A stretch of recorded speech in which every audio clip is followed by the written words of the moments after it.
पुस्तकातील कुठल्या अध्यायामध्ये आहोत?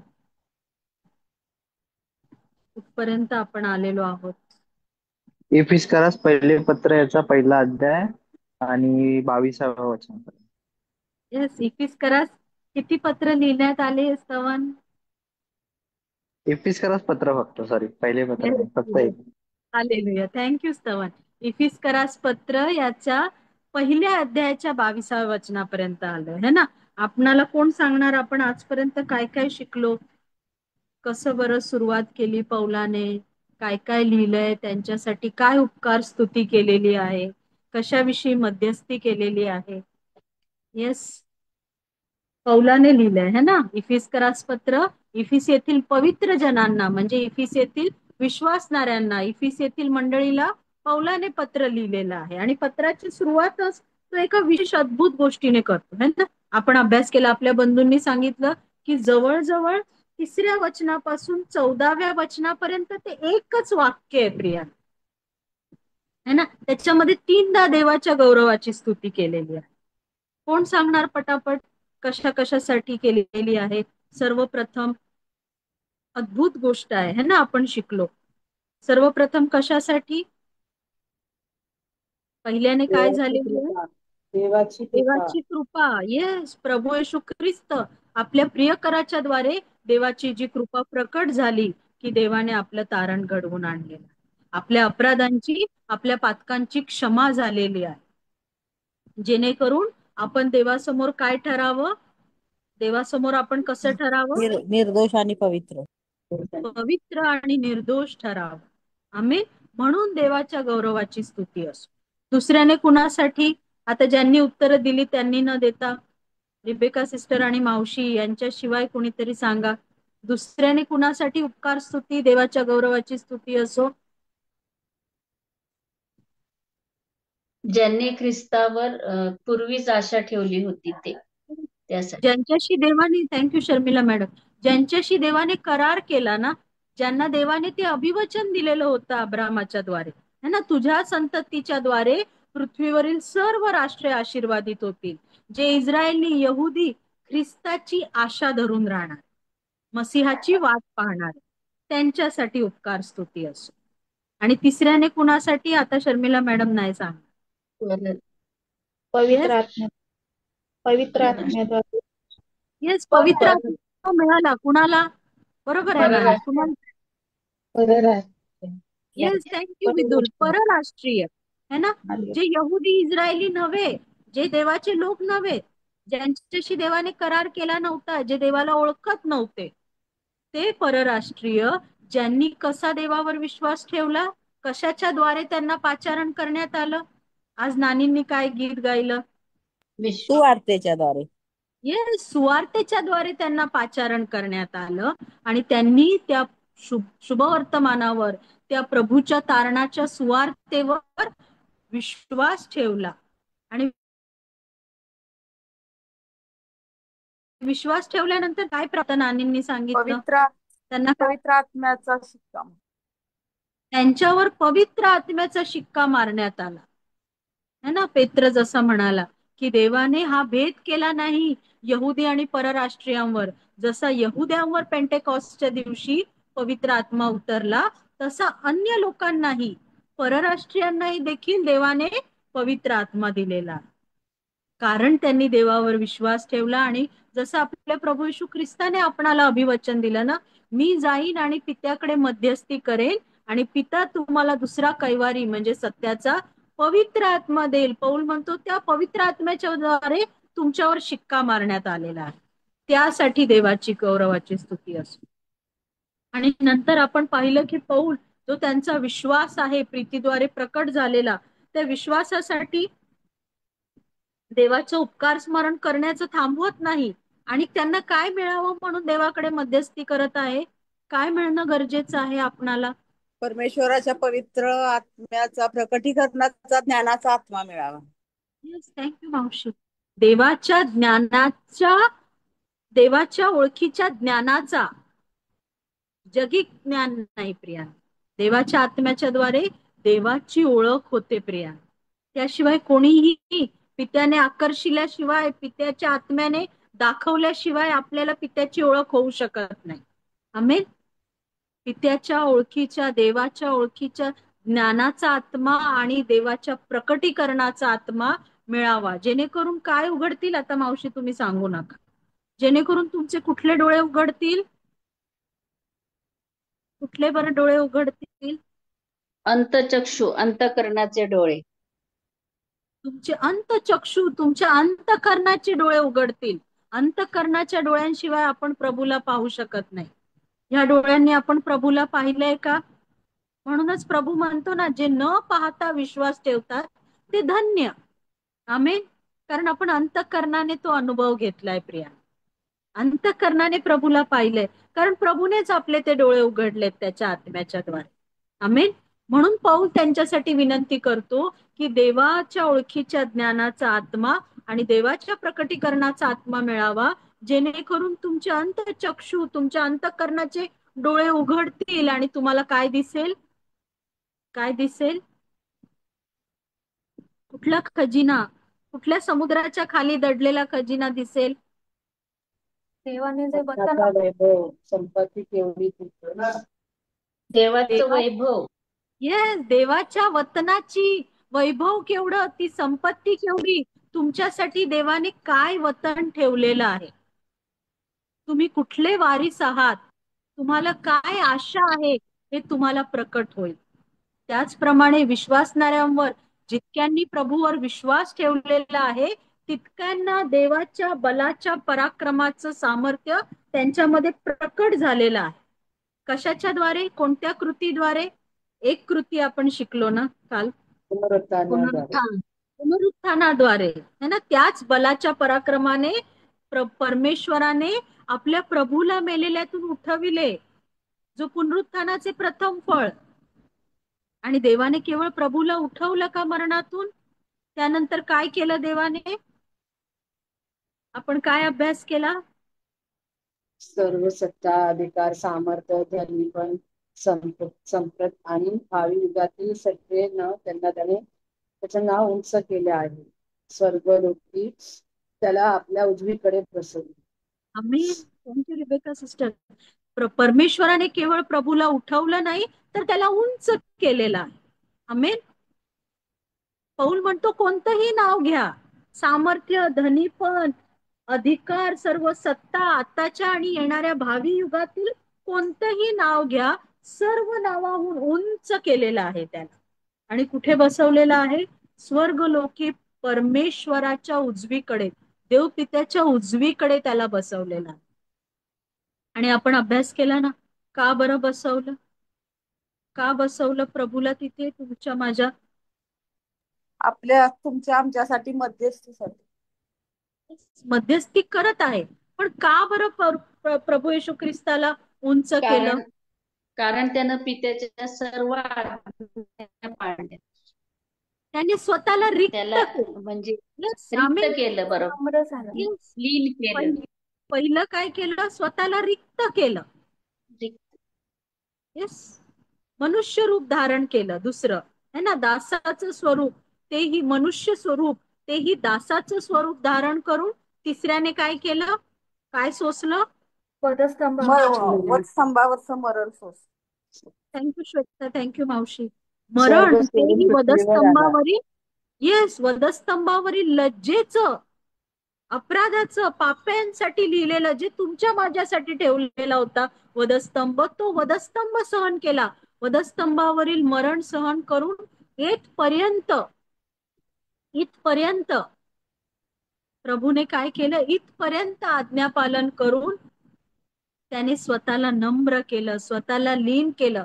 आणि प्रभूचं वचन आहे ना, जो कोणी स्वतःला लीन करेल, जो स्वतः नमवला जाईल, त्याला उंच करण्यात येईल. ना की जो स्वतःला उंच करेल. जो स्वतःला उंच करू पाहिल त्याला काय करण्यात येईल? जो स्वतःला उंच करू पाहिल त्याला काय करण्यात येईल? काय झालं? तो नमविला जाईल. तो नमविला जाईल. जो आपल्या मनात म्हणाला की मी माझं राजासन परमेश्वराच्या राजासनाहून उंच स्थापेन, त्याला काय करण्यात आलं? त्याला काय करण्यात? खाली टाकण्यात आलं. येस, ज्याने स्वतःला लीन केलं, ज्याने स्वतःला नम्र केलं, जो स्वतः देव असूनही देवा समान असणं हे लाभ असा मानला नाही, तर देवाच्या इच्छेप्रमाणे स्वतःला रिक्त केलं, त्याला परमेश्वराने उंच केलं. आम्ही त्याला परमेश्वराने आपल्या उजवीकडे बसवलेलं. जर तुमच्या अंतःकरणात, जर तुमच्या मुखाने तुम्ही प्रभू येशू ख्रिस्त याचं नाव सर्व नावाहून उंच आहे म्हणू शकत नाही ना, जर तुमचा धनी प्रभू नाही, तर सरळ आणि स्पष्ट आहे की तुमच्यामध्ये दुरात्मा आहे. ही चाचणी आहे प्रिया, कठीण आहे पण समजून घ्या. जो कोणी ख्रिस्ताला प्रभू, ख्रिस्ताला धनी, मसीहा, देवाचा एकुलता एक पुत्र, सार्वभौम राजा म्हणून स्वीकारत नाही, त्या तो दुष्टाचा आहे. जो देह धरून आलेल्या ख्रिस्ताला मान्य करत नाही, तो दुष्टाचा आहे, तो देवाचा नाही. ही चाचणी आहे. तुम्ही जगातील लोकांचं उदाहरण घ्या, अविश्वासणाऱ्यांचं उदाहरण घ्या. ते काय म्हणतात? ते प्रभूला काय म्हणून संबोधतात? कुणाला माहितीये प्रभूला काय काय विशेषण म्हणतात? चांगलं म्हणतात ना ते आपल्या प्रभूला. काय काय बरं म्हणतात तुम्हाला माहितीये? जगातील लोक जे विश्वास नाही ठेवत ते काय म्हणतात? येस, कुणाला माहितीये काय म्हणतात ते प्रभू येशू ख्रिस्ताला? तो कुणालाच माहिती? तो ख्रिश्चनचा देव, इंग्रजांचा देव. इंग्रजांचा देव नाही म्हणत. ते काय म्हणतात? तो चांगला गुरु आहे, तो चांगला शिक्षक आहे, तो गुरु आहे. संदेष्टा आहे. येस, सर्व काही म्हणतात. तो चांगला माणूस होता. येस, असं म्हणतात, पण त्याला देव मानत नाही, त्याला मसीहा मानत नाही प्रिया. देवाचा एकुलता एक पुत्र मानत नाही. तो येणार आहे, त्याच्या वधस्तंभावर जाण्यावर, त्याच्या पुनरुत्थानावर, त्याच्या स्वर्गारोहणावर आणि तो परत येणार आहे यावर ते विश्वास ठेवत नाही, हे ते कबूल करत नाही. जेव्हा प्रभू गौरवाने येणार आहे तेव्हा प्रत्येक डोळा त्याला पाहणार आहे प्रिया, प्रत्येक गुडघा त्याच्या समोर टेकला जाणार. पण काही जण आनंदाने, जयोत्सवाने त्याच्या बरोबर असणार आहेत आणि काही जण आपल्याला ऊर बडवून घेणार आहेत. का बरं ऊर बडवून घेणार आहेत? का शोक करणार आहेत? कारण त्यांनी विश्वास ठेवला. येस, आमेन. कारण त्यांनी विश्वास ठेवला नाही. आता त्यांना त्यांचा न्याय डोळ्यासमोर दिसत आहे. आमेन. पण ज्यांनी त्याच्यावर विश्वास ठेवला त्यांचा न्याय निवाडा झालेला आहे, ते मरणातून पार गेलेले आहेत प्रिया. म्हणून पौल म्हणतो परमेश्वराने काय केलं? सर्व सत्ता, अधिकार, सामर्थ्य, धनीपण, आत्ताच्या आणि भावी म्हणजे येणाऱ्या युगातील सर्व कोणत्याही गोष्टीचं नाव घ्या, त्या सर्वाहून उंच करून त्याला आपल्या उजवीकडे बसव आणि सर्व काही त्याच्या पायाखाली दिलेलं आहे. सर्व काही, कोणतीही गोष्ट त्याच्या पायाखाली नाही असं नाही प्रिया. सर्व काही देवाने, कारण सर्व काही त्याच्याद्वारे, त्याच्यासाठी, त्याच्या गौरवासाठी निर्माण झालेला. तो सर्वांचा राजा आहे. काही जण आनंदाने, हर्षाने मान्य करतात, तो आमचा राजा आहे. होत्साना, होत्साना, होत्साना, होत्साना. प्रभूच्या नावाने येणारा धन्यवादित असो. येस, होत्साना, होत्साना डहाळ्या घेऊन आनंदाने जयघोष करतात. होत्साना, होत्साना, प्रभूच्या नावाने येणारा राजा धन्यवादित असो. पण आपण त्यांच्यासारखं असू नये की आज जयघोष करतील आणि उद्या काय म्हणतील याची वाट लाव या वधस्तंभावर. आपण तसं असू नये प्रिया. आपण अंतःकरणापासून देवाच्या आत्म्याने त्याला राजा, त्याला प्रभू, आपला धनी, सर्व सत्ताधीश, सेनाधीश प्रभू म्हणून स्वीकार. आणि म्हणून पौल काय सांगत आहे? देवाने सर्व काही त्याच्या पायाखाली दिलंय, पण मंडळीला देवाने ते गिफ्ट दिलंय की त्याने मंडळीचं काय व्हावं? आपण काल अभ्यास केला. प्रभू येशू मस्तक. मस्तक. आमेन. मस्तक. He is a head of the church, है ना. मस्तक. मस्तक काय सांगतं? हेडचं काय काम आहे? तुमच्या शरीरामध्ये मस्तकाचं काय काम आहे? सगळं कंट्रोल मध्ये घेणं, सगळं कंट्रोल झालं, सगळं कंट्रोल.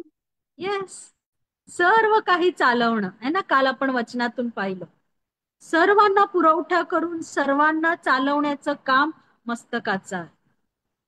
हात म्हणेल का मी माझ्या इच्छेप्रमाणे चालतो? म्हणू शकत नाही. तसंच मंडळीमध्ये आहे, तुमच्या माझ्या जीवनामध्ये आहे. आपण अभ्यास करण्याचा प्रयत्न केला. खरोखर माझ्या जीवनामध्ये मी प्रभूच्या इच्छेने, प्रभूच्या आज्ञेने चालत आहे की मी माझी स्वतःची इच्छा पूर्ण करते? Who is the head in my life, in my family? माझ्या जीवनात, माझ्या कुटुंबात, माझ्या मंडळीमध्ये मस्तक कोण आहे? कारण देवाच्या वचनानुसार क्रम कसा आहे? स्त्रीचे, पत्नीचे मस्तक पती आहे. पतीचे मस्तक कोण आहे? मंडळी आहे, ख्रिस्त आहे. ख्रिस्त आहे. आणि ख्रिस्ताचे मस्तक मंडळी देव आहे. आहे. पिता पिता पिता आहे. देवपिता. लक्षात ठेवा, ख्रिस्ताचे मस्तक देवपिता आहे ना. काल आपण Yes. अभ्यास केला की जसं प्रभू म्हणतो, जे पित्याला मी करताना पाहतो तेच मी करतो. जे मी करतो ते मी करतो असं नाही, तर माझ्या ठाई असणारा पिता ते करत आहे. केवळ आणि केवळ माझ्या पित्याच्या इच्छेप्रमाणे करावयास सांगावयासच मी आलेलो आहे. पित्याच्या आज्ञेप्रमाणे, इच्छेप्रमाणे करणं हेच प्रभूचं अन्न आणि पाणी. आपल्या जीवनातही आपण प्रभूला तसंच मस्तक केलंय का? आपण काल तो अभ्यास केला ना. आपण देवाकडे पश्चाताप करावा, क्षमा मागावी की रोज आणि रोज प्रभू माझ्या जीवनाचा ताबा, माझ्या जीवनाला चालवणारा, मला चालवणारा, माझ्या कुटुंबाला चालवणारा, माझ्या मंडळीला चालवणारा मस्तक प्रभू येशू ख्रिस्तच असो. कारण सर्व काही पूर्णत्वास नेणारा तो आहे. कारण 23व्या वचनात काय लिहिलंय? वाचा, 23वं वचन वाचा. इफिस 1:23. हीच त्याचे शरीर, जो सर्वांनी सर्व काही भरतो, त्याने ती भरलेली आहे. आमेन. हीच त्याचे शरीर. ख्रिस्ताचे शरीर कोण आहे? मंडळी. मंडळी आहे, चर्च, वधू आहे ना. आणि जो सर्वांनी सर्व काही भरतो. प्रारंभी काय होता? पृथ्वी कशी होती? प्रारंभी शब्द होता. येस सॉरी, शब्द. मी ते उत्पत्तीमध्ये जावा, योहानामध्ये नाही. उत्पत्तीमध्ये प्रारंभी देवाने आकाश व पृथ्वी निर्माण केली है ना. पृथ्वी कशी होती? आकार विरहित होते. आकार विरहित. थँक्यू सलोमी. पृथ्वी आकार विरहित होती. परमेश्वराचा आत्मा जलनिधीच्या पृष्ठभागावर तरंगत होता, तळपत होता. जसा सूर्य तळपतो ना, तसा तळपत होता. हालेलुया. आणि मग देवाने काय केलं? सर्व काही 1 ते 6 दिवसांमध्ये, पहिला दिवस, दुसरा दिवस है ना, आकाश पृथ्वी निर्माण केल्यावर आकाश कशाने भरलं? आकाश कशाने भरलं देवाने? काय काय आकाशात पाहता तुम्ही? तारे, चंद्र, सूर्य, तारा, सूर्य, चंद्र, तारे, अनेक ग्रह आहेत जे आपल्या डोळ्यांना दिसत नाही. ग्रह. येस, सर्व काही त्या शब्दाच्या द्वारे झालं. तो शब्द कोण आहे? प्रभू येशू. प्रभू येशू ख्रिस्त, तुमचा माझा प्रभू. म्हणून वचनामध्ये लिहिलंय, हीच त्याचे शरीर, जो सर्वांनी सर्व भरतो है ना. संपूर्ण समुद्र, जलाशय कशाने भरून गेले? संपूर्ण पृथ्वी कशाने भरून गेली? कशाने भरली देवाने? काय काय आहे पृथ्वीवर, समुद्रात? सर्व जलचर प्राणी, मासे, वनस्पती. आमेन. येस, आपल्याला अजून, आपण मनुष्याला वाटतं, पण अजून सर्व वनस्पती, जलचर आणि भूमीवर रांगणारे पशु, रानटी पशु, म्हणजे सगळे पशु, यांचा अजून आपल्याला थांग लागलेला नाही. आपण म्हणतो की आपण सगळ्याचा अभ्यास केलेला आहे. हे सर्व काही प्रभूने, प्रभू येशू ख्रिस्ताच्या द्वारे, ख्रिस्तासाठी झालेलं आहे प्रिया. पिता, पुत्र, पवित्र आत्म्याने ते निर्माण केलेलं आहे. म्हणून वचनामध्ये लिहिलंय, जो सर्व काही सर्वांनी भरतो त्यानेच ती मंडळी भरलेली आहे. कारण ती मंडळी खंडून घेणारा तो मंडळीचा मस्तक आहे प्रिया. ज्याने मंडळी खंडणी देऊन सोडवलेली आहे. आणि कशापासून सोडवलेली आहे? अजून देवाच्या पराक्रमाची एक कृती आपण इकडे शिकलेलो आहोत, जे आपल्या प्रभूचं पुनरुत्थान आहे. त्याच प्रकारे अजून पुढची कृती काय आहे ते दुसऱ्या अध्यायाच्या पुढे आपण शिकणार आहोत. 2 कृती दुसऱ्या अध्यायामध्ये दिलेल्या आहेत प्रामुख्याने. ते आपण क्रमवार शिकणार आहोत. पहिल्याने मी विनंती करेन, इफिस्करास पत्र याचा 2रा अध्याय हेडिंग सह पहिलं वचन वाचा.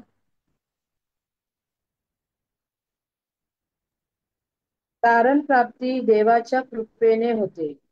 तुम्ही आपले अपराध व आपली पातके यामुळे मृत झाला असता तुम्हासही त्याने जिवंत केले. त्यात तुम्ही पूर्वी चालत असा. हे तुमचे कृत्य जगाच्या रहाटीप्रमाणे अंतरिक्षाच्या राज्याधिपती म्हणजे आज्ञाभंजक लोकात आता निर्णय करणाऱ्या आत्म्याच्या अधिपती यांच्या रहिवाटीप्रमाणे असे. हालेलुया. वचनामध्ये काय लिहिलंय? तुम्ही, देवाने काय केलं? तुम्ही आणि मी जे आपले अपराध व आपली पातके यामुळे मृत झाला असता तुम्हासही त्याने जिवंत केले. आमेन. ज्या देवाने मेलेल्यातून आपल्या पुत्राला उठवलं, तुमच्या माझ्या प्रभूला उठवलं, त्याने काय केलेलं आहे? तुम्ही आणि मी आपण कसे होतो? कलसेकरास पत्र याचा 2रा अध्याय 13व वचन वाचा. कलसे 2:13.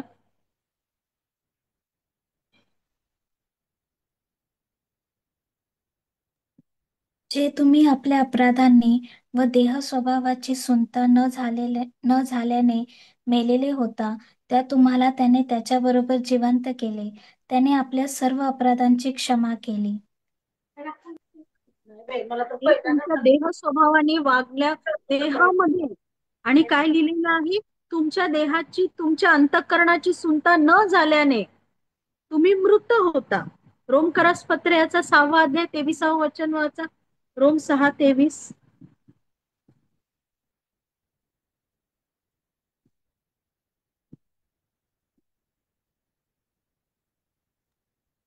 कारण पण देवाचे कृपादान आपल्या प्रभू येशू ख्रिस्तामध्ये सार्वकालिक जीवन आहे. परत एकदा वाच सलोमी, जरा कट झाला आवाज. कारण पापाचे वेतन मरण आहे, पण देवाचे कृपादान आपल्या प्रभू येशू ख्रिस्तामध्ये सार्वकालिक जीवन आहे. आमेन. पापाचं वेतन काय आहे? मरण मरण. आहे ना. देवाने सांगितलं होतं ना, आपण अनेक वेळा अभ्यास केला. देवाने मनुष्य निर्माण केला आणि मनुष्याला एदेन बागेत ठेवलं असताना देवाने काय सांगितलं? ह्या बागेतील सर्व झाडाचे फळ तुम्ही खाऊ शकता, पण बागेच्या मध्यभागी असलेल्या बऱ्या वाईटाचं ज्ञान करून देणाऱ्या झाडाचं फळ तुम्ही खाऊ नका. खाल तर काय होईल? मराल. तुम्ही खास मराल, है ना. आणि ह्याच गोष्टीविषयी दुष्टाने त्यांना बहकवलं ना. ज्यांना पाप माहिती नव्हतं, जे पाप करत नव्हते, देवाच्या सहभागितेत राहत होते, ज्यांना जाणीव नव्हती की ते नग्न आहेत म्हणून, पण जेव्हा त्यांनी पाप केलं म्हणजे काय? जेव्हा त्यांनी आज्ञा मोडली तेव्हा ते मेले का? मृत झाले का? नाही. हाच प्रॉब्लेम आहे. जे मृत होतात, तुम्ही आणि मी सुद्धा प्रियान, त्यांना कळत नाही की ते मृत झाले. आदाम आणि हवा त्या क्षणी मेले प्रियान. कसे मेले? देवापासून दूर झाले. आत्मिकरित्या ते मेले प्रियान. हालेलुया. देवापासून दूर गेले. देवाने त्यांना बागेतून बाहेर काढलं ना. जेव्हा त्यांनी पाप केलं तेव्हा पहिल्यांदा त्यांना जाणीव झाली, तेव्हा पहिल्यांदा त्यांनी काय कृती केली? कुणापासून लपले? परमेश्वरापासून लपले. परमेश्वरापासून लपले. परमेश्वरापासून दूर जाण्याचा प्रयत्न केला प्रिया. हे पाप घडवून आणतं. जो व्यक्ती मृत असतो, मृत आणि जिवंत व्यक्तीमध्ये फरक काय? मृत आणि जिवंत व्यक्तीमध्ये फरक काय? तो पाप जगिक दृष्ट्या कळतं, तो जिवंत नाही, प्रॅक्टिकली, व्यावहारिक दृष्ट्या सांगा, तुम्ही काय फरक पाहता? श्वास मृत सजीव म्हणजे हालचाल करू शकतो, रिॲक्ट होऊ शकतो, बोलू मृत आहे तो शकतो. बोलत नाहीत, हालचाल करत नाहीत. मृत आणि आहे तो मृत आहे, त्याला कशाचीच जाणीव नाही. काय होत आहे काय तो पाहू शकत नाही, तो ऐकू शकत नाही, तो फील करू शकत नाही. हालेलुया. तो मृत आहे.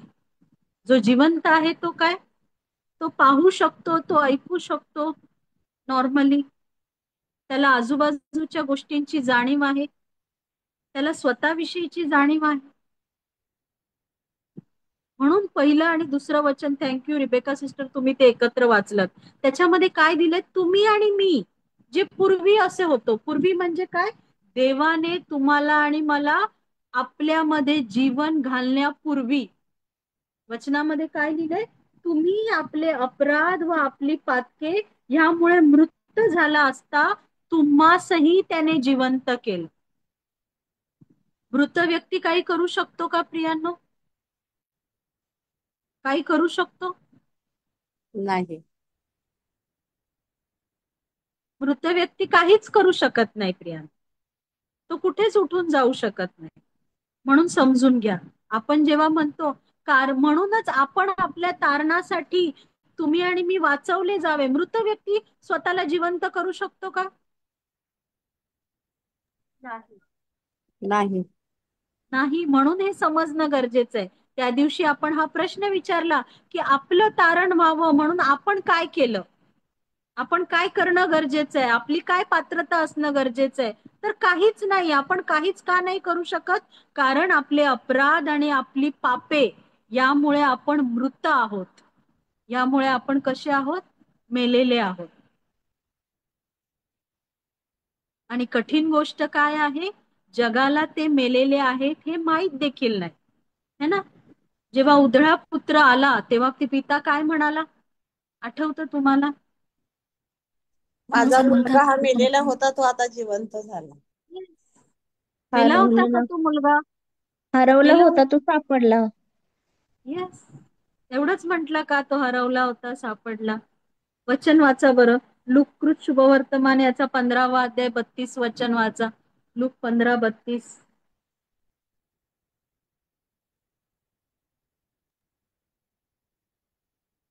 तरी उत्सव आणि आनंद करणे योग्य आहे, कारण हा तुझा भाऊ मेला होता तो जिवंत झाला आहे, हरवला होता तो सापडला आहे. आम्ही काय म्हणतो पिता, मोठ्या उत्सव बंधूला आणि काय आनंद म्हणतो, उत्सव करणं योग्य आहे, चांगलं आहे. कारण हा तुझा भाऊ काय झाला होता, काय मेला झाला होता. होता, मेला मेला मेला होता. होता तो जिवंत झाला. येस, तो मेला होता. पित्याला माहितीये की तो मेला होता. त्याला काय वाटलं, त्याच्या भावाला काय वाटलं, पित्याची संपत्ती घेऊन तो उडवण्यासाठी दूरदेशी गेला. संपत्ती उडवून त्याने चैनबाजी केली, है ना. नंतर त्याची परिस्थिती दयनीय झाली. सर्व काही त्याच्या हातचं गेल्यानंतर डुकरांना ज्या दिल्या जातात त्या तरी शेंगा मिळाव्या अशी तो अपेक्षा करत असे. तेव्हा त्याला जाणीव झाली. काय जाणीव झाली, काय जाणीव झाली? माझ्या बापाच्या घरात रेलचेल आहे, नोकरदार देखील किती चांगलं खातात आणि मी मात्र इथं डुकरांपुढे टाकलेलं खाते. तेव्हा त्याला जाणीव झाली की तो मृत आहे. माझ्या पित्याच्या घरी भाकरीची रेलचेल आहे आणि मला इथे डुकरांना मिळतात त्याही शेंगा मिळत नाहीयेत, त्याची मी अपेक्षा करत आहे. तर मी जाईन माझ्या पित्याला म्हणेन की तुमच्या एखाद्या दासाप्रमाणे मला वागवून घ्या. पण पित्याने काय केलं, पित्याने उत्सव केला. त्याच्या अंगात नवीन अंगरखा घातला, त्याला मुद्रित केलेली अंगठी घातली, त्याच्या पायामध्ये वहाना घातल्या आणि काय म्हटलं, हा माझा मुलगा जो मेला होता तो जिवंत झालेला आहे. जेव्हा तो पित्यापासून दूर गेला, जेव्हा तो पापामध्ये होता, त्याच्या अपराधांमध्ये तो काय झाला होता प्रियांनो, मृत झाला होता. तिमोथेला पहिले पत्र याचा 5वा अध्याय 6वं वचन वाचा. 1 तिमोथी 5:6.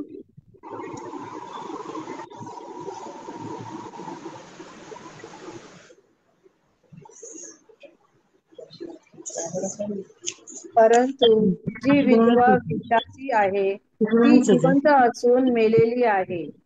त्याने अदृश्य व्हावे म्हणून त्यांना याप्रमाणे वागण्याची आज्ञा कर. जी विलासी आहे, जी आपल्या मनाच्या वासनेप्रमाणे चालते, तिला काय म्हटलेलं आहे? ती जिवंत असून देखील मेलेली आहे. मत्तयकृत शुभवर्तमान याचा 8वा अध्याय 22वा वचन वाचा. प्रभूचे शब्द आहेत. प्रभूने काय म्हटलंय? मत्तय 8:22. येशूने त्याला म्हटले, तू माझ्या मागे ये आणि मेलेल्यांना पुरू दे. कठीण शब्द आहेत ना प्रभूचे. प्रभूला अनुसरणाऱ्या एकाला काय म्हटलं? तो काय म्हणाला? पहिल्याने माझ्या मागे ये.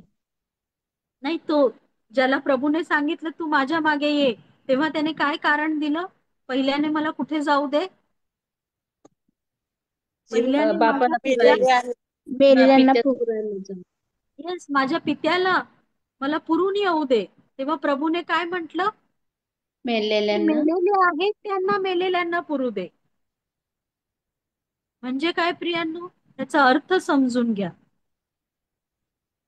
मेलेल्यांना मेलेल्यांच्या गोष्टी करत राहू दे. तू माझ्या मागे, तुला मी आता जिवंत करत आहे. जो श्वास देवाने आरंभी मनुष्यामध्ये फुंकला, तो श्वास फुंकून त्याने तुम्हाला आणि मला जिवंत केलेला आहे. आमेन. प्रभू येशू ख्रिस्ताने काय केलं पुनरुत्थानानंतर? योहानकृत शुभवर्तमान याच्या 20व्या अध्यायात काय लिहिले? प्रभूने जेव्हा शिष्यांची भेट घेतली, त्यांच्यावर फुंकर घालून त्यांना काय म्हटलं? येस, आपण ते वचन वाचूया. योहानकृत शुभवर्तमान याचा 20वा अध्याय 22वा वचन वाचा. योहान 20:22. असे बोलून त्याने त्यांच्यावर फुंकर टाकला आणि त्याला म्हटले, पवित्र आत्म्याचा स्वीकार करा. त्या पवित्र आत्म्याद्वारे जो आत्मा देवाने काढून घेतला मनुष्यामधून, आणि मनुष्य काय झाला? त्याचे अपराध आणि पातके यांच्यामुळे तो मृत झाला होता. त्यांना देवाने पुन्हा जिवंत केलं. कुणाच्या द्वारे? आपल्या पुत्राच्या द्वारे. पुत्राने आपल्या पापांची पूर्ण खंडणी भरली. त्यामुळे पुन्हा तुम्हाला आणि मला तो देवाचा आत्मा मिळाला आणि तुमचा माझा आत्मा जिवंत झाला. आता तुम्ही आणि मी आत्मिक दृष्ट्या मेलेले नाही प्रियांनो. जग अजूनही मेलेलं आहे. त्याचं कारण दुसऱ्या वचनात आहे. दुसरं वचन परत वाचा. इफिस 2:2. त्या पातकामध्ये तुम्ही पूर्वी चालत होता, अर्थात ह्या जगाच्या रहाटीप्रमाणे अंतरिक्षातील राज्याचा अधिपती म्हणजे आज्ञा मोडणाऱ्या लोकात आता कार्य करणाऱ्या आत्म्याचा अधिपती ह्याच्या धोरणाप्रमाणे चालत होता. आमेन. या वचनामध्ये फार महत्वाचे शब्द आहेत, ते तुम्ही अंडरलाईन करा. वचनामध्ये काय लिहिले? तुम्हीही पूर्वी असेच होता. तुम्ही आणि मी देखील पूर्वीच असेच होतो. आपल्या इच्छेने, आपल्या देह स्वभावाने अजूनही चालतो, अजूनही पापे करतो. पण देवाचा आत्मा काय करतो? प्रभूच्या प्रकाशात ती पापे आपणाला दाखवतो, ती सोडण्याची, त्याच्यासाठी क्षमा मागून त्यापासून पूर्णपणे वळून देवाला अनुसरण्याची कृपा देतो. पण तुम्ही आणि मी सुद्धा पूर्वी आपणावर हेच पाप राज्य करत होतो. ते कसं होतं प्रियांनो? तुम्हीही पूर्वी चालत असता हे तुमचे कृत्य कशाप्रमाणे? कशाच्या रहाटीप्रमाणे? जगाच्या रहाटीप्रमाणे. हा वाक्प्रचार आपण म्हणतो ना, जगामध्ये आहे म्हटल्यावर जगातल्यांसारखं वागावं लागतं, करावं लागतं, जगाच्या रहाटीप्रमाणे. मग काय जग सोडून जाणार का? मग आम्ही कुठे राहणार? मग आम्हाला सोडून देतील ना सगळे, है ना? लक्षात ठेवा, जगाच्या रहाटीप्रमाणे आपल्याला वाटतं, पण ती जगाची रहाट आहे का? ते जगाचं धोरण आहे का? जग कुणाच्या रहाटीप्रमाणे चालतं? येस, जगाच्या रहाटीप्रमाणे अंतरिक्षाचा राज्याधिपती म्हणजे आज्ञाभंजक लोकात आता कार्य करणाऱ्या आत्म्याचा अधिपती ह्याच्या वहिवाटीप्रमाणे. जग कुणाच्या वहिवाटीप्रमाणे चालतं? दुष्ट इफिस्करास आत्मा पत्र या सैतान. yes, सैतानाच्या इफिस्करास पत्र 5वा अध्याय 6वं वचन वाचा. इफिस 5:6. पोकळ भाषणाने कोणी तुम्हाला फसवू नये, कारण अशा गोष्टीमुळे आज्ञा मोडणाऱ्या लोकांवर देवाचा क्रोध होतो. योहानाचे पहिले पत्र 5वा अध्याय 19व वचन वाचा. योहानाचे पहिले पत्र 5:19.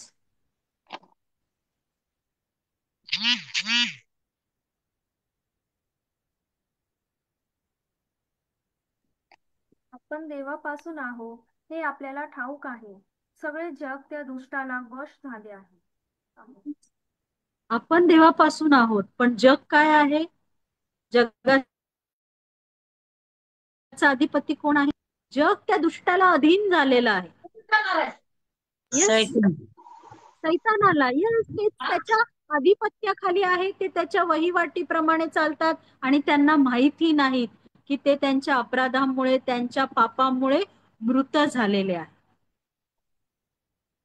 है ना? प्रकटीकरणामध्ये त्याला काय म्हटलंय? तो जुनाट साप. कुणाला ठकविणारा? कुणाला ठकविणारा जुनाट साप म्हटलंय त्याला. आग्या साप ना. कुणाला ठकविणारा? हवेला ठकविणारा का?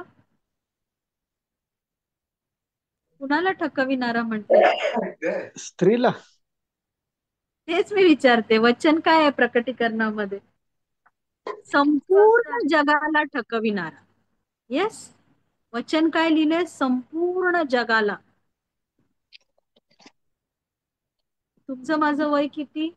20 वर्ष, 30 वर्ष, 40 वर्ष, 50 वर्ष. त्याचं वय किती आहे? आपल्यापेक्षा किती अनुभवी आहे? भरपूर. हजारो वर्ष. येस. जग आणि जगातील सर्व काही त्याच्या स्वाधीन केलेलं आहे ना. जग निर्माण झालं तेव्हापासून ना ताई. येस येस, तेव्हापासून. पण तो निर्माण केलेला आहे प्रिया, तो निर्माण करता नाहीये. आणि जगाला हे माहित नाही. लक्षात ठेवा, कारण तुम्ही आणि मी सुद्धा पूर्वी त्याचप्रमाणे चालत होतो. कारण तुमचा माझा जन्मच पापात झालेला. पण देवाच्या कृपेने, देवाच्या बलाच्या पराक्रमाच्या कृतीने, म्हणून देवाने जगाच्या स्थापनेपूर्वीच देवाच्या इच्छेप्रमाणे तुम्हाला आणि मला निवडलं. आणि ज्यांना देवाने बोलावलं, ज्यांना देवाने पाचारण केलं, त्यांना त्याने नीतिमानही ठरवलं. ज्यांना त्याने नीतिमान ठरवलं त्यांचं त्याने गौरवही केलेलं. आमेन. तुम्ही आणि मी देखील पूर्वी चालत होतो. आता पण चालतो का? जगाच्या रहाटीप्रमाणे थोडस जगात, थोडस देवामध्ये राहतो का? राहतो का? राहतो प्रियानो. अज्ञानामुळे माझ्या लोकांचा नाश होत आहे. कधी कधी अज्ञान नाही, कधी कधी हट्टीपणा आहे. हट्टीपणाला काय म्हणालाय? शमूएलाने काय सांगितलं? शौलाला हट्टीपणा काय आहे? मूर्तीपूजा. हट्टीपणा काय आहे? मूर्तीपूजा. मूर्तीपूजा. येस, आपण म्हणतो आम्ही मूर्तीपूजा करत नाही, आम्ही विश्वासणारे ख्रिस्ती आहोत, आम्ही कुणाच्याच पाया पडत नाही, पण हट्टीपणा करतो ना प्रिया. आजपर्यंत तुम्हाला मला माहित नव्हतं की जगाच्या रहाटीप्रमाणे म्हणजे काय, म्हणजे सैतानाच्या वहिवाटीप्रमाणे. पण आज जर तुम्हाला आणि मला हे वचन कळत आहे, तर देवपित्याकडे प्रभू येशू ख्रिस्तामध्ये ही विनंती करूया की आम्ही त्या जगाच्या रहाटीप्रमाणे चालू नये. नेहमी पौलाचं ते वचन लक्षात ठेवा. काही जण ते वचन कोट करून त्याचा विपर्यास करतात. पौल काय म्हणतो? मी यहुद्यांसाठी यहुदी झालो, मी परदेशांसाठी परदेशी झालो, मी सुवार्तेसाठी त्यांना प्राप्त करून घ्यावं म्हणून सर्व काही झालो, पण मी ख्रिस्ताच्या नियमाच्या बाहेर नव्हतो. मी जगामध्ये कुणालाही दुखवेन, कुणाचीही आज्ञा मोडेन, पण मी माझ्या देवाची आज्ञा मोडणार. खरोखर तुम्ही आणि मी आज हा स्टँड घेतो का? कोणीही दुखावलं चालेल, पण माझा प्रभू नाही दुखावला गेला. माझ्यासाठी जो वधस्तंभावर गेला, ज्याने, मी अपराधी, पातकी, भयंकर पातकी आहोत प्रियानो, हाच टोटल डिप्रॅव्हिटीचा जो सिद्धांत आहे ना, तो अनेकांना अजून माहीतच नाहीये. म्हणून अजूनही आपण आपल्या कृतींद्वारे, आपण आपल्या आज्ञापालनाद्वारे, आपण किती धार्मिक आहोत, आपण किती चर्चला जातो, आपणाला शास्त्र किती चांगलं माहीत आहे, आपण किती दशांश देतो, आपण किती मंडळांमध्ये कार्यरत आहोत, आपण किती सुवार्ता कार्य करतो, याद्वारे आपण स्वर्गात जाऊ असा आपला विश्वास आहे. पण लक्षात घेऊया, रोमकरास पत्र याचा 1 अध्याय, 3 अध्याय, 5 अध्याय आणि इफिसकरास पत्र याचा 2 अध्यायाची पहिली 3 वचन नेहमी लक्षात ठेवा. नीतिमान कोणीही नाही, एक देखील नाही. तुम्ही आणि मी देवाचा भयंकर आहोत. पुढची जेव्हा आपण यादी वाचू ना, की आणि प्रत्येकाला माहितीये ज्याच्यावर तो शौलाप्रमाणे प्रभू येशू ख्रिस्ताचा प्रकाश चमकलाय ना, कारण केवळ आणि केवळ त्या प्रकाशातच आपणाला आपली पापे दिसतील. आपल्या डोळ्यांनी ती दिसणार नाही. केवळ आणि केवळ देवाचा आत्माच तुम्हाला आपल्या चुका दाखवू शकतो. कारण स्तोत्रकर्ता काय म्हणतो, आपल्या चुका कुणाला दिसतात? दिसतात का आपणाला? नेहमी आपण आपली स्वतःची पुष्टी करण्याचाच प्रयत्न करतो ना प्रियांनो. कसा मी बरोबर होतो, मी असं का केलं, अशी परिस्थिती आली म्हणून केलं, मी चुकलो नाही, असंच म्हणतो ना आपण प्रियांनो. आपल्या चुका आपणाला दिसतच नाहीत, कारण आपला स्वभावच पापी आहे, आपला स्वभावच उणे आहे. जगाच्या रहाटीप्रमाणे जे काही आहे ते काय आहे, ते कुणाच्या वहिवाटीप्रमाणे आहे हे लक्षात ठेवा. जे काही जगाच्या, सगळे म्हणतात जगाच्या रहाटीप्रमाणे आलो, जगाच्या रहाटीप्रमाणे जाणार, असं आहे का? देवाच्या कृपेने आलो आणि देवाच्या कृपेने ख्रिस्तामध्येच जाणार. आमेन. कारण त्याने बोलावलंय, त्याने जन्म दिलाय, त्याने पुन्हा मृत असताना त्याने पुन्हा स्वतःच्या जीवनामध्ये, कारण प्रभू येशू ख्रिस्त काय म्हणतो, जो कोणी है ना, योहानकृत शुभवर्तमान याचं 6 अध्याय ते वचन वाचा. योहान 6 मी संदर्भ सांगते. जो कोणी माझा देह खातो आणि शरीर खातो. योहानकृत शुभवर्तमान याचं 6 अध्याय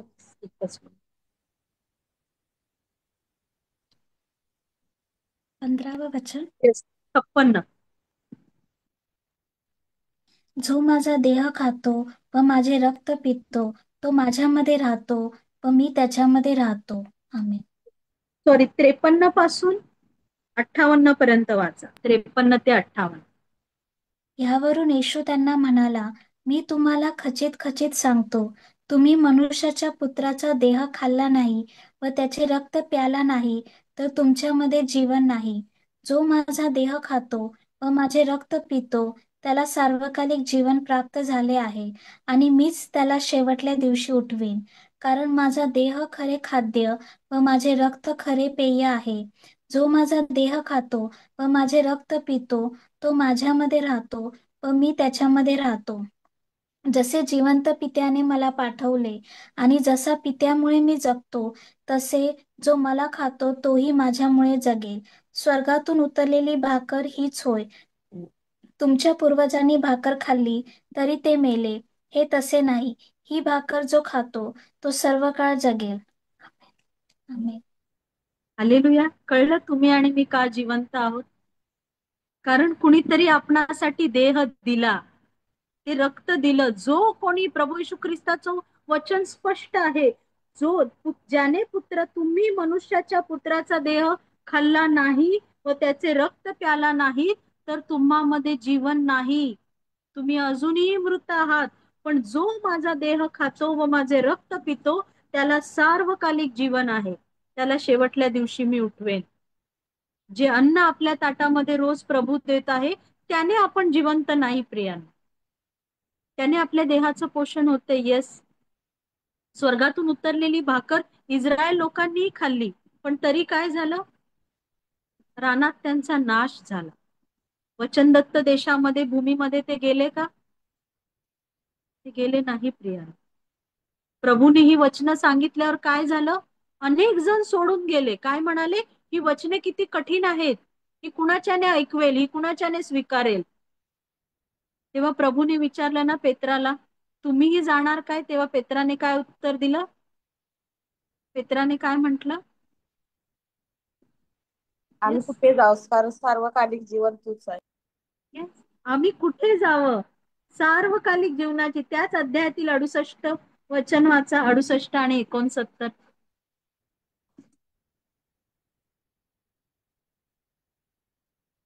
योहान 6:68 आणि 69. शिमोन पेत्राने त्याला उत्तर दिले, प्रभुजी, आम्ही कोणाकडे जाणार? सार्वकालिक जीवनाची वचने आपणाजवळ आहेत आणि आम्ही विश्वास ठेवला आहे व ओळखले आहे की देवाचा पवित्र तो पुरुष आपण आहात.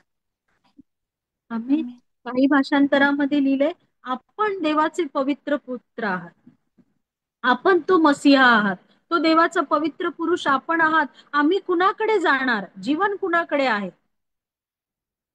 जीवन तोच देऊ शकतो ना प्रियांनो, ज्याने तुम्हाला आणि मला निर्माण केलंय, ज्याने कबरेत जो 4 दिवस होता त्याला कबरेच्या बाहेरून हाक मारली. काय हाक मारली? काय हाक मारली? तर बाहेर ये. लाजरा बाहेर ये. आणि काय झाला? प्रेत वस्त्र गुंडाळलेला, 4 दिवस मरून झालेला, त्याची बहीण म्हणत होती, प्रभूजी आता दुर्गंधी येत असेल, तो मनुष्य उठून बाहेर आला. आमेन, हालेलुया. तोच जिवंत करू शकतो, तोच जीवन देऊ शकतो. आपणाला कळतही नाही, जेव्हा आपण पाप करतो, आपण देवापासून दूर जातो, आपले अपराध आणि आपल्या घाणेरड्या पातकांनी आपण मृत असतानाच, आपण देवाचे शत्रू असतानाच त्याने तो एकुलता एक पुत्र दिला है ना. यहेजकेल 37 मध्ये आपण ते वचन अनेक वेळा वाचलंय ना. कुठलं खोरं होतं ते? यहेजकेल 37 मध्ये शुष्क अस्थिंचे खोरे. शुष्क. शुष्क म्हणजे काय? सुकलेल्या, है ना, सुकलेल्या. शुष्क म्हणजे सुकलेल्याच्या पण पुढची हे असते प्रियान. शुष्क आपण म्हणतो ना, शुष्क अरण डेझर्ट मध्ये कोरडं कोरडं. कोरडं. येस, शुष्क अस्थींच्या खोऱ्यामध्ये अस्थीच अस्थी होत्या. यहेजकेलाला काय म्हटलं? प्रभूने काय प्रश्न विचारला परमेश्वराने? ह्या अस्थी जिवंत होतील काय? तेव्हा यहेजकेल काय म्हणाला? देवा तुला सर्व देवा तुला सर्व. तुलाच ठाऊक देवा. आमेन. आणि देवाने काय सांगितलं? यांच्यावर तू प्रोफेसाय कर, तू संदेश दे, यांना संदेश दे. आणि काय होईल? काय झालं मग? मग वारात चालला प्रिया. देवाच्या आत्म्याचा श्वास त्यांना मिळाला आणि आपल्या पायावर काय उभं राहिलं? सैन्य उभा राहील. मोठं सैन्य उभं राहील. आमेन. इस्रायलाला देवाने एक्झाईल मध्ये म्हणजे बंदिवासातून देव इस्रायलाला परत आणणार आहे याची तो पूर्वछाया होती. आज आपणही एक्झाईल मध्ये होतो, शुष्क अस्थींच्या खोऱ्याप्रमाणे शुष्क झालेलो होतो ना प्रियांनो, पण देवाने जिवंत केलं.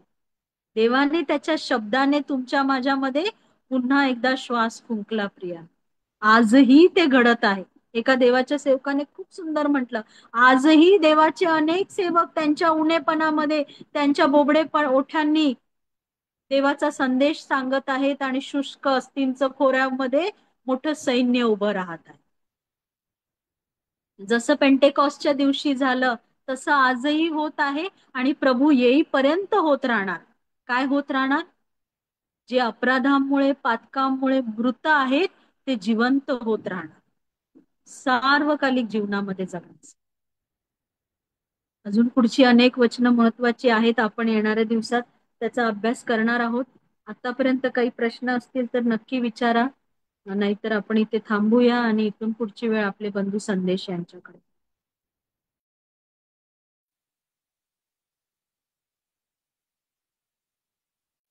हालेलुया. प्रभू येशू ख्रिस्त नावाला करा. काही प्रश्न असतील तर सांगूया प्रियानो. माझा एक प्रश्न आहे सगळ्यांसाठी, जे सांगतील त्यांना बक्षीस. यावर्षी पुनरुत्थानाचा रविवार कधी होता? 20 मार्च. तारीख म्हणजे डेट पाहिजे, 20. तारीख पाहिजे. 20 19 ला शनिवार होता. पुनरुत्थानाचा रविवार, तारीख म्हणजे महिन्या सकट. एप्रिल. पूर्ण पूर्ण उत्तर पाहिजे. एप्रिल 2025. 20 एप्रिल. तारीख राहील.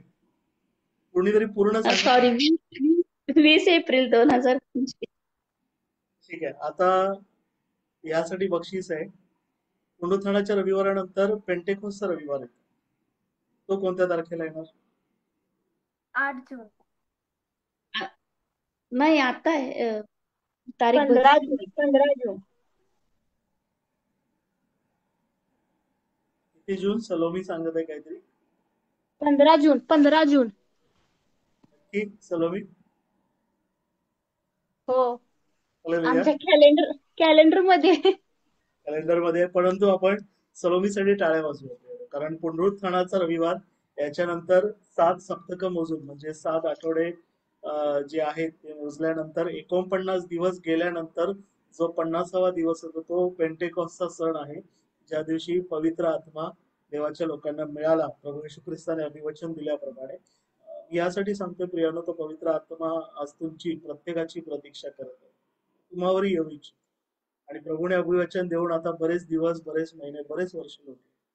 जर तो तुम्हाला मला मिळाला नाहीये तर आपण अजूनही त्या उजळ्या पुत्राप्रमाणे मेलेलो आहोत. आपल्याला जिवंत व्हायचंय, आपल्या पित्याला सापडायचंय, तर पाय फरफटत का होईना आपण आपल्या पित्याकडे जाऊया. परमेश्वर धावत येईल, आपली भेट घेईल आणि त्याचा पवित्र आत्मा देऊन आपल्याला जीवन. इथून पुढची वेळ आपले संचालक शर्मिला मॅडम.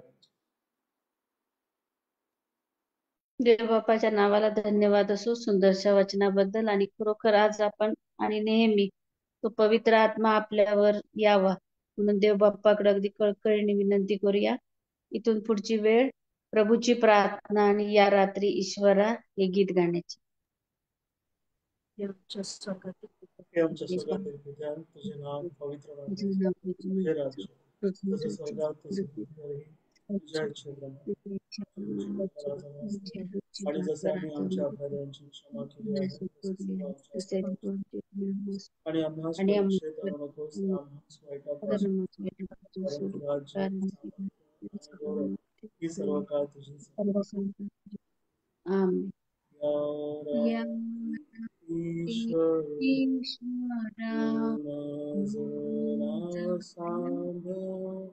आयुष्य